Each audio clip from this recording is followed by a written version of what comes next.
21장 17절부터 26절입니다. 사도행전 21장 17절입니다.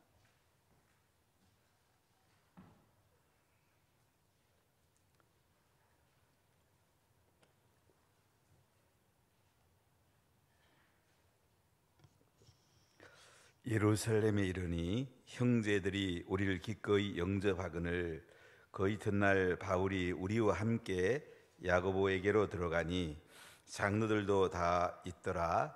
바울이 문안하고 하나님이 자기의 사역으로 말미암아 이방 가운데에서 하신 일을 낱낱이 말하니 그들이 듣고 하나님께 영광을 돌리고 바울더러 이르되 형제여, 그대도 보는 바에 유대인 중에 믿는 자 수만 명이 있으니 다 율법의 열성을 가진 자라.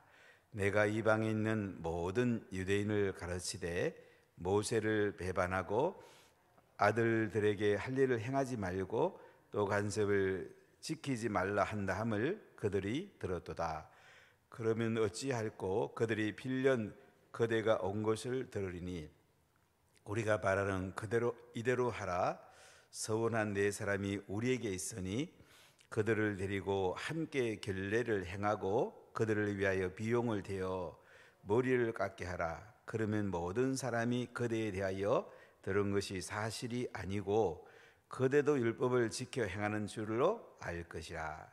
주를 믿는 이방인에게는 우리가 우상의 제물과 피와 목매어 죽인 것과 음행을 피할 것을 결의하고 편지하였느니라 하니 바울이 이 사람들을 데리고 이튿날 함께 결례를 행하고 성전에 들어가서 각 사람을 위하여 제사 드릴 때까지의 결례 기간이 만기된 것을 신고하니라. 아멘. 사도 바울은 많은 기대를 가지고 예루살렘 교회를 방문하게 됩니다. 이방 여러 교회에서 예루살렘 교회를 위해서 헌금을 가지고 이제 예루살렘 지도자들을 만나게 됩니다. 예루살렘에 올라올 때는 결박과 환란이 기다려도 바울은 예루살렘에 올라오기를 원했습니다. 사실 예루살렘에 오면 구속될 것을 바울은 알고 있었습니다. 두로에서도 보니까 지자들이 예루살렘에 올라가지 마십시오 이렇게 권하고, 그 다음에 가이사라에 머물 때도 아가보라는 선지자가 예루살렘에서 내려와 가지고 바울의 띠를 가져다가 수족을 잡아매고는 성령이 말씀하기를 예루살렘에서 유대인들이 이같이 띠임자를 결박하여서 이방인의 손에 넘겨주리라고 이렇게 예언을 합니다. 그래서 예루살렘에 올라가지 마시라고 이렇게 아가보 선지자가 예언을 합니다. 그런데 바울은 뭐라고 대답하냐면 여러분이 어찌하여 울어 내 마음을 상하게 하느냐. 나는 내 주 예수의 이름을 위하여 결박당할 뿐 아니라 예루살렘에서 죽을 것도 각오하였다. 이렇게 바울은 결박당할 것을 알고 죽을 것도 각오하면서 예루살렘에 올라가게 됩니다. 교회의 지도자들을 만나게 되죠. 오늘 17절에 보면 예루살렘에 이르니 형제들이 우리를 기꺼이 영접하거늘. 형제들이 기꺼이 영접했다. 예루살렘 교회는 따로 큰 건물이 있었던 게 아니고 예루살렘 성전에 솔로몬 행각이 있었습니다. 지붕만 있는 행각에 몇천 명, 몇만 명이 그 주변을 모여 있었어요. 그래서 예루살렘에 이르렀더니 형제들이 바울과 선교팀을 기꺼이 영접합니다. 여기는 바울과 누가 또 아시아와 유럽의 각 교회의 대표자들이 이제 예루살렘 교회를 방문하게 되고 지도자들을 만나게 됩니다. 사실 기독교 교회 모교회가 예루살렘 교회죠. 베드로가 목회했던 교회고 이 당시는 야고보의 동생이었던 예수님의 동생 야고보가 당회장 때에 방문하게 됩니다. 그런데 예루살렘 교회는 이제 유대인을 중심으로 쭉 교회가 세워지게 되었고, 이방인 선교는 수리 안디옥 교회를 중심으로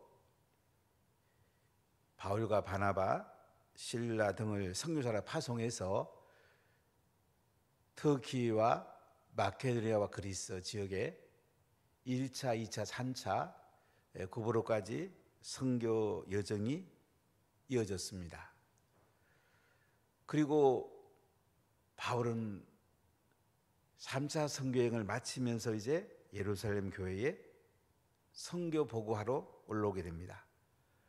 각 이방 교회에서 헌금을 모금해서 이제 예루살렘 모교회에 전달하려고 올라왔습니다. 자, 그런데 오늘 한번 보십시오. 18절에 보면 그 이튿날 바울이 우리와 함께 야고보에게로 들어가니 장로들도 다 있더라. 바울과 이 선교팀이 예루살렘 교회를 방문했더니 그 형제들이 영접하고 그 이튿날 바울이 우리와 함께, 그러니까 누가와 각 지역에서 온 대표들과 함께 야고보에게로 들어갔다. 예루살렘 교회의 당회장이 야고보고, 어쩌면 이 당시 기독교 총회의 총회장이 야고보로 볼 수가 있습니다. 예수님의 동생. 예수님이 살아계실 때는 예수님을 믿지 않았습니다. 혈육으로 형이라고 생각했습니다. 근데 예수님이 십자가에 못 박아 죽임 당하시고 부활하신 다음에 야고보는 예수님을 만나게 됩니다. 부활한 예수님을 만나게 되고 이제 예루살렘 교회의 지도자가 되어 있었던 것입니다. 이 야고보에게로 들어가니 장로들도 다 있더라. 예루살렘 교회에 장로들이 함께 있었습니다. 그런데 우리가 장로에 대해서 좀 잘 이해할 필요가 있는데, 원래 장로는 행정적인 부분도 있지만은 목양이 더 중요합니다. 한국 교회가 행정적으로 너무 갔기 때문에 많은 아픔이 있는데요. 사실은 장로는 가장 중요한 직책은 셀리더예요. 마을장이에요. 셀 원들을 돌보고 병자라든지 나그네라든지 교회 힘든 사람들을 돌보고, 그러면서 이제 교회 행정을 당회장과 같이 하는 게 장로입니다. 오늘 야고보 당회장과 예루살렘 교회의 장로들이 있는 그곳에 바울과 선교팀 대표들이 이제 만나게 되고, 오늘 19절에 보면 바울이 무난하고 하나님이 자기의 사역으로 말미암아 이방 가운데서 하신 일을 낱낱이 말하니, 그러니까 하나님께서 터키, 마케도니아, 그리스 3차 선교 여행에 있었던 선교복을 하고 있는 것입니다. 4년 전에 2차 선교 여행 다녀와서 예루살렘 교회에 보고한 적이 있습니다. 이제 3차 선교 여행을 다녀와서 예루살렘 교회 지도자들에게 낱낱이 말하니, 낱낱이 선교를 보고했습니다. 선교사는 파송교회에 선교 보고를 낱낱이 하는 것이 굉장히 중요합니다. 우리나라에서 참 선교사를 많이 보내는데 잘하는 분들도 있지만은 이 선교사와 이 후원교회 관계 굉장히 중요해요. 서로 윈윈하는 관계가 될 때에 가장 좋은 선교가 될 수 있습니다. 저는 이 선교지하고 후원교회랑 윈윈하는 관계를 교회를 세워보려고 참 많은 선교사들을 만나고 세월 애를 엄청 썼어요. 그런데 이게 참 안 쉽더라고요. 희한하게 우리 교회 그 리더들을 보내보면 리더들도 좀 선교에 대한 의식이 부족하고 또 선교사들도 좀 부족하고 하다 보니까 교회가 손을 굉장히 많이 봤어요. 특히 그 중국에 보내왔더니 뭐 갔다 와서 또 리더들이 나가기도 하고 이 선교를 잘 모르니까 이 선교를 잘 이해할 필요가 있어요. 후원교회랑 선교지가 잘 윈윈해야 되는데 이 교회 지도자의 말을 듣는 게 굉장히 중요합니다. 선교제 갔을 때 가령 선교사에게 선교비 주는 것도 또 간 사람들이 또 좋으니까 막 걷어서 그냥 막 주려고 그러고 이렇게 하면 안 돼요. 왜냐하면 선교 전체 정책이 있거든요. 이 교회 이 선교에 대한 전략이 있고요. 그렇기 때문에 이걸 굉장히 잘 이해해야 되는데 또 간 사람은 그냥 주고 싶고 그러다 보니까 이제 선교 정책이 무너질 수 있어요. 선교제 가는 사람들은 반드시 교회 전체의 선교의 흐름에 맞춰서 선교하는 것이 굉장히 중요하고 또 선교지에서 복음 전하고 성령 받고 또 교회에 들어와서 흘러보내는 것이 굉장히 중요합니다. 서로 윈윈해야 돼요. 근데 여기 선교사로 갔던 바울 또 각 이방 교회의 대표들이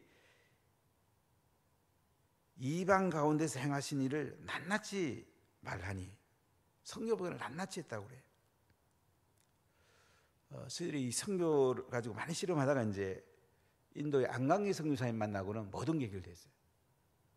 그분은 뭐 선교 전략도 있고 후원교회를 굉장히 아끼고 또 재정도 아주 지혜롭게 쓰시고 아마 세계에서 가장 탁월한 저는 선교사 생각하는데요.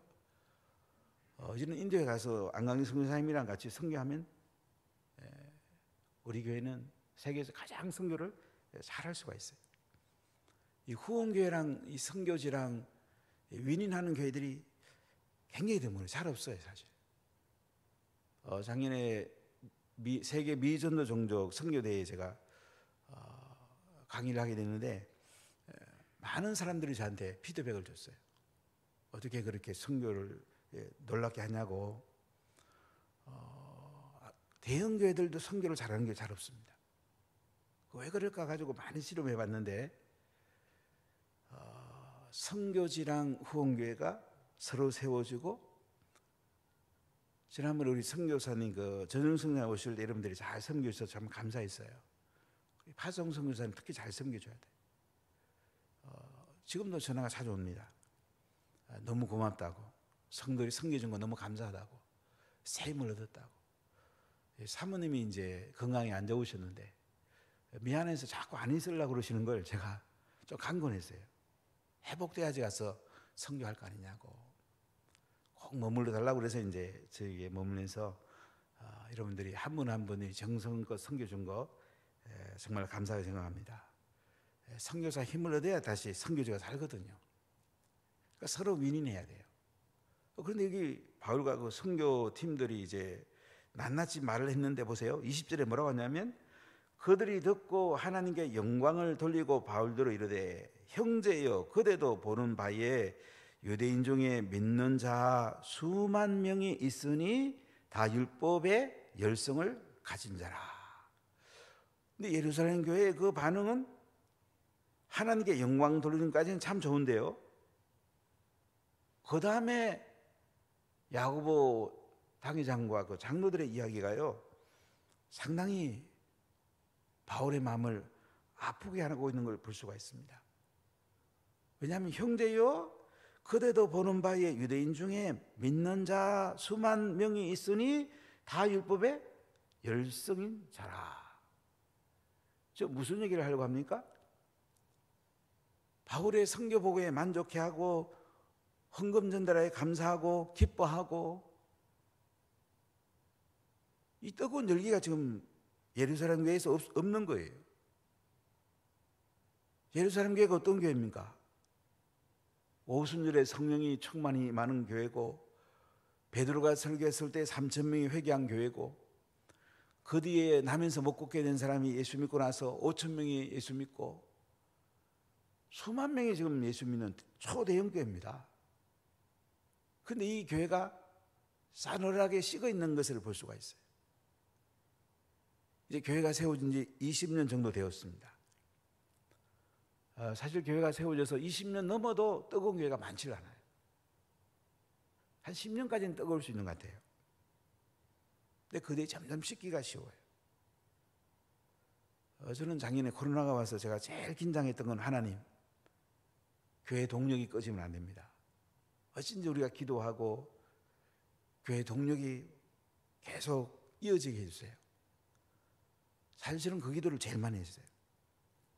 코로나 겁낼 거 없어요. 겁낼 거 없다는 얘기는 그냥 코로나 무시하라는 얘기 아니에요. 영적으로 우리가 더 기도해야 되고 더 우리가 그 앞에 뜨거워져야 돼요. 예루살렘 교회가 세워진 지 20년 지나니까 이제는 첫사랑도 식고 형식화되고 매너리즘에 빠진 것을 볼 수가 있습니다. 상교회가 20년, 30년 계속 성령 충만하고 계속 말씀이 살아있고 계속 복음이 전해진다면 얼마나 놀랍겠습니까? 혹한 그런 교회들이 있습니다. 굉장히 드뭅니다. 예루살렘 교회가 지금 싸늘하게 식어 있어요. 그래, 형제여 그대도 보는 바에 유대인 중에 믿는 자 수만 명이 있는데 다 율법의 열성인 자라고. 아니 선교지에 그 은혜를 가지고 왔으면 바울 보고 우리한테 한번 선교 보고 해줬으니까 한 번 더 구체적으로 집회를 한번 해달라고, 부흥회를 한번 해달라고, 선교지에 있어서 놀란 일들을 우리가 한번 다 은혜 받고 싶다고. 이렇게 했으면 얼마나 좋겠어요. 그런데 그 예루살렘 교회 지도자들이 하는 말이 유대인 중에 믿는 자가 수만 명이 있는데 다 율법의 열성인 자다. 바울을 해치려고 할지 모른다. 지금 두려움에 휩싸여 있는 모습을 볼 수가 있어요. 참 안타깝지요? 우리가 예수 믿고 20년, 30년 잘 믿는 사람 많지 않습니다. 참 안 많아요. 우리 홍남희 장로님과 제가 33년 전에 만났는데 끊임없이 새벽에 기도하는 분 많지 않습니다. 굉장히 드문 분들이에요. 끊임없이 하나님께 매달리고 은혜를 구하고 하나님 앞에 자신을 쳐서 복종하고 쉽지 않아요. 사람이 식어버리면 인간적 생각하는 거예요. 자기를 높이고 싶고 자기 이권을 찾고 싶고. 이게 인간이에요. 지금 예루살렘 교회가 두려움에 휩싸여 있는 거예요. 바울이 이방에서 할례 받지 못하게 하고, 그 다음에 음식 같은 거, 코시 음식 이런 거 이방인 안 먹어도 된다고 그러고. 그런데 예루살렘 교회가 지금 오해하고 있는 거예요. 벌써 예루살렘 공회에서는 1차 공회에서는 이방인에 대해서 율법 강요를 해결했잖아요. 피는 먹어서 안 되고 목매어 죽인 거나 우상의 제물이라 음행 그거 금하고 나서 나머지는 자유를 줬잖아요. 그런데 이제 바울이 예루살렘에 이제 등장하니까 여기 보면 유대인 중에 믿는 자 수만 명이 있는데 다 율법의 열성인 자라. 이게 뭐예요?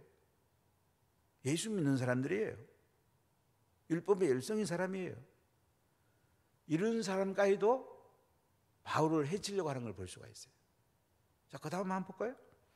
21절 네가 이방에 있는 모든 유대인을 가르치되 모세를 배반하고 아들들에게 할례를 행하지 말고 또 간섭을 지키지 말라 한다 함을 그들이 들어도다. 이방에 있는 모든 유대인들을 가르쳤다. 바울은 이방 선교를 했죠. 특히 마케도니아 그리스를 중심으로 지중해 연안을 중심으로 이방 선교를 했습니다. 근데 모세를 배반하고 아들들에게 할례를 행하지 말고 또 간섭을 지키지 말라 함을 그들이 들었다. 이방은 이렇게 할 수가 있죠. 그런데 이제 유대인에게도 이렇게 했다. 그러나 예루살렘 교회 지도자들이 바울의 사역을 지금 오해하고 있는 걸 볼 수가 있죠. 이방인들은 그렇게 해야죠. 그러나 유대인들은 그렇게 하지 않았거든요. 바울은 유대인에게는 유대인처럼, 이방인에게는 이방인처럼 어디 가면 십자가에 죽으시고 부활한 예수님 믿고 그들이 구원받을까? 이런 관점에서 모든 걸 접근했는데 예루살렘 교회 지도자들까지 오해하고 있는 걸 볼 수 있어요. 그럼 어찌할꼬? 그들이 빌령 그대가 온 것을 들으리니 우리가 말하는 이대로 하라. 서원한 네 사람이 우리에게 있다. 나시린에 서원했다는 거예요. 나시린 머리 안 깎고 이제 포도주 안 마시고 이 거만한 것들이 있는데요. 또 어느 시점이 되면 이제 하나님 앞에 제물 드리고 나시린 그 서약에서 자신들을 이렇게 다시 회복시키는 그런 절차가 있어요. 근데 24절에 보니까 그들을 데리고 함께 결례를 행하고 그들을 위하여 비용을 내어 머리를 깎게 하라. 그러면 모든 사람이 그대에 대하여 들은 것이 사실이 아니고 그대도 율법을 지켜 행하는 줄 알 것이며. 나시린 서원했던 4명과 함께 결례, 정결례식, 손발 씻고 목욕하고 이제 나시린에서 서약에서 이제 그가 절차를 거쳐서 이제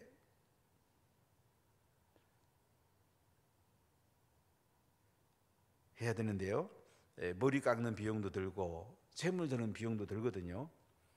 바알 보고 이제 이 비용을 대가지고 그들과 같이 나시린 서원 한 사람들로 함께 율법 지키는 것을 예루살렘인 유대인들이 포기하라 이거예요.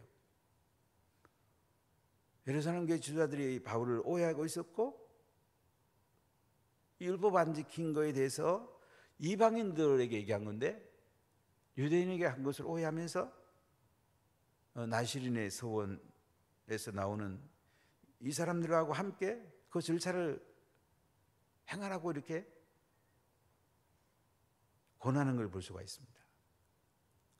아니면 소요가 나고 폭동이 날 것 같으니까 이렇게 하는 모습을 볼 수가 있어요.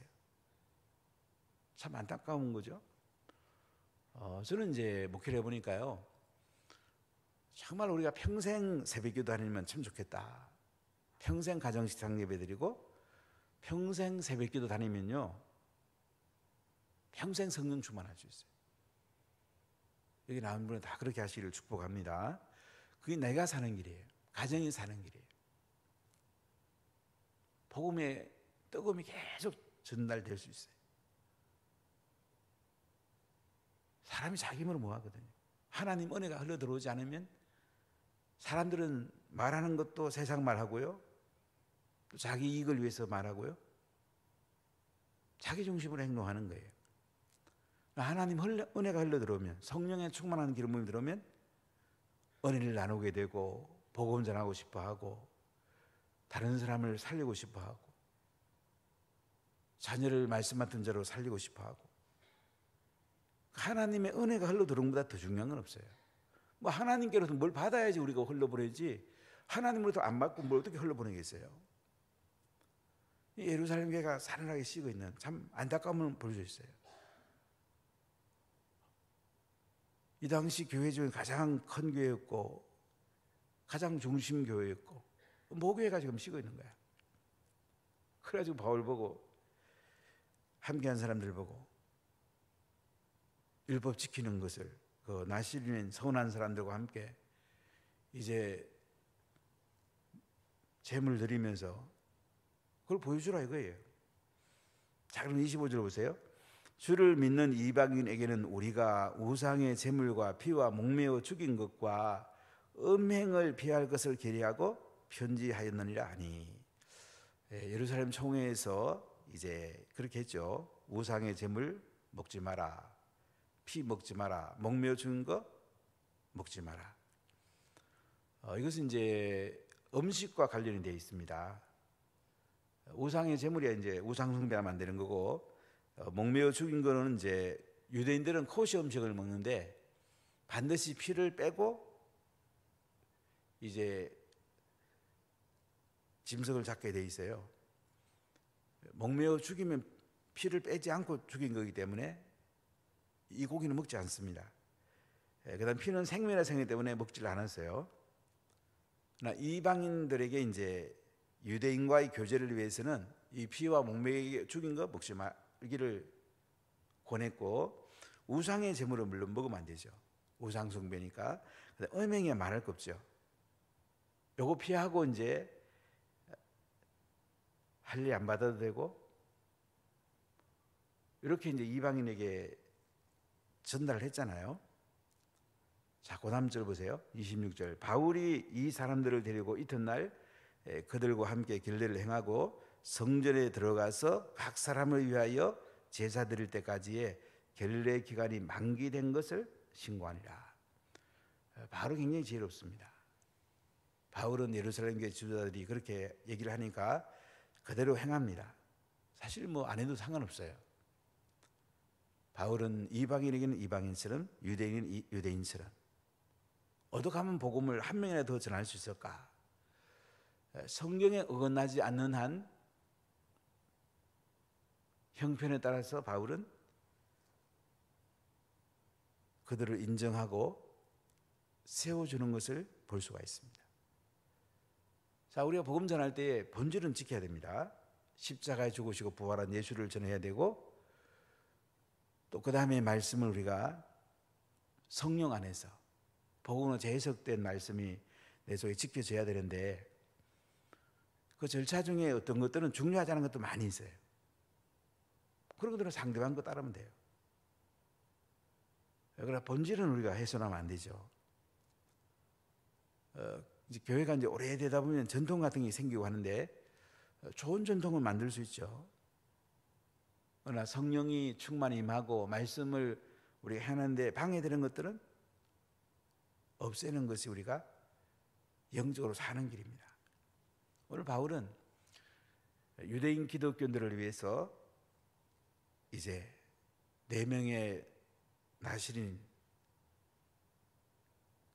그들과 함께 율법을 지키는 것으로 행동하는 걸 볼 수가 있습니다.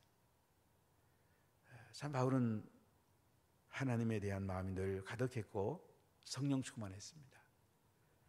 본질이 아닌 것은 상대방이 원하면 언제든지 그는 적응한 것을 볼 수가 있어요. 사랑하는 여러분, 우리가 예수 믿는 것이 참 쉽기도 하고 어렵기도 합니다. 늘 성령 충만하고 말씀 가운데 살고 하나님의 비전, 복음 전하는 것이 내 중심이 되면 항상 행복하고 항상 즐겁습니다. 이거 식어버리면요, 예수 믿는 게 되게 짐이 될 수가 있어요. 교회 나와서 기도해도 기도도 잘 안 되고, 말씀 읽어도 재미가 없고, 가정에서 자녀에게 말씀도 잘 전수가 안 되고, 인간적으로 살 수도 있어요. 굉장히 위험한 거예요. 20년 넘어도 끊임없이 기도하고 성령 충만하고 하나님 은혜 가운데 사는 사람, 전 그런 분들이 워낙에 많아지면 좋겠어요. 이들은 다 그렇게 됐으면 좋겠어요. 항상 뜨거움이 있고 동력이 있고 하나님 은혜가 있고, 이것이 우리에게 너무 소중한 거예요. 제가 대전에 대학원 다닐 때에 담임 목사님이 아주 뜨거운 분이었는데, 침례교 목사님이었는데 서점에서 만났어요. 제가 이런 질문을 해봤어요. 목사님, 항상 성령 충만하십니까? 항상 뜨거우십니까? 그랬더니 아닙니다. 저도 약해질 때가 있습니다. 그때 대전에서 제일 큰 교회고 아주 청년들이 수천 명이 모였던 교회인데, 저는 그때 굉장히 위로가 되더라고요. 저는 그때 막 뜨거워서 막 굉장히 저갈 때인데, 어떨 때 보면 또 약해질 때가 있고, 그래서 목사님께 얘기했더니 목사님도 뜨거울 때도 있고 약해질 때도 있습니다. 그래 우리가 이제 계속 지속하는 게 중요해요. 사람이 약해질 수 있죠.